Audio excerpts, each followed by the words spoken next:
কথাগুলো একবার শুনে দেখুন কি বলে। আপনি ভালো চলতে যান সমাজের ভিতরে, আপনার গোয়ার ভিতরে আঙ্গুল দিয়ে চলে এই ভালো চলতেছে, কি করে চলতেছে বললাম হালাল কামাই, অথচ হ্যাঁ কেমন ক্ষতি করবে এই চিন্তা করে না, করে না। ঠিক, মানুষ কি ভালো ক্ষতি করে। আপনি একবার 1 লাখ টাকা দেন, আপনার ক্ষতি করতে কিন্তু বিধাবাদ করতো না, আপনি মরবেন না বাঁচবেন এই চিন্তা করতো না। এত টাকা পাইছে 1 লাখ, মানে এই 1 লাখ টাকার বিনিময়ে লাখটা বাদ এটা যাই চিন্তা করলো না, করছে করে না। এই ওয়ার্ল্ড পৃথিবীর ভিতরে যতগুলা লোক আছে, যতগুলা ভাই আছে, যতগুলা মা বোনের আছে, সবার কোনো চাহিদা শেষ নেই। চাহিদা একজনের না একজনের, একটা না একটা আছে। আপনি 200 কোটি টাকার মালিক হইলো, আরো চাইবেন যে আরো 50 কোটি টাকা বানাই, ঠিক না?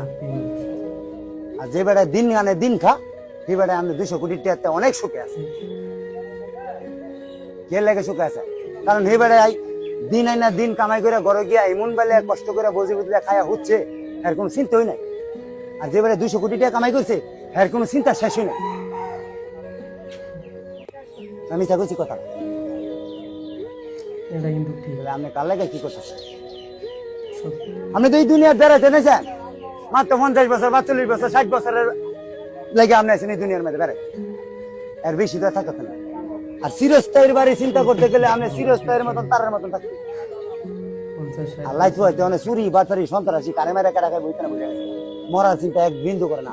2 মিনিট সব গুঞ্জা দেন দুনিয়াদারি কই আছে। আপনি 500 কোটি টাকার মালিক, আপনার মরলে যেন দিব, আমি যেন কিছু নাই আমার মরলে এনে দিব।